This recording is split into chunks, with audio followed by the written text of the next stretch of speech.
हिंगोलीच्या Aundha police station हद्दीतील वगरवाडी शिवारामध्ये एका अज्ञात तरुणीचा मृतदेह काल आढळलेला होता आणि या तरुणीच्या मृतदेहाचं शवविच्छेदन करण्यासाठी औंढा पोलिसांनी या तरुणीचा मृतदेह हिंगोलीच्या शासकीय रुग्णालयातील शवविच्छेदन कक्षामध्ये आणलेला होता। मात्र डॉक्टरांच्या हलगर्जीपणामुळं गेल्या अनेक तासापासून तरुणीच्या मृतदेहाचा शवविच्छेदन रखडलेला आहे।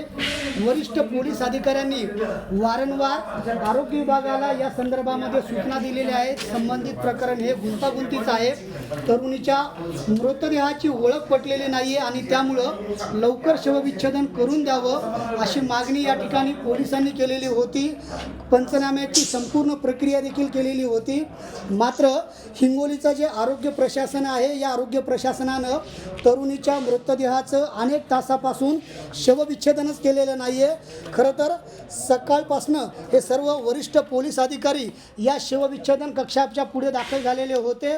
त्यामध्ये स्थानिक बीड जमादार आहेत, स्थानिक पोलीस उपनिरीक्षक आहेत आणि यासोबतच हिंगोली जिल्हा पोलीस दलातील वरिष्ठ पोलीस अधिकारी आहेत। या ठिकाणी महिला पोलीस कर्मचारी देखील उपस्थित आहेत। खरं तर जी अज्ञात डेड बॉडी आहे ती सापडल्यानं खळबळ उडालेली होती आणि या मुलीचा मृत्यू नेमका कशामुळे झाला, हा नेमका खून आहे का आणि जर खून असेल तर तो कुणी केला या संदर्भामध्ये सगळा तपास आहे तो पोलिसांना करायचा आहे।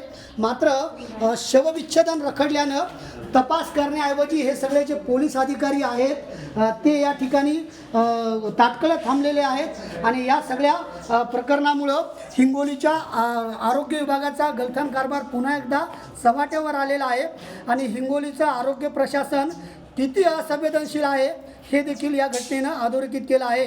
संदीप नागरे, साम टीव्ही न्यूज, हिंगोली।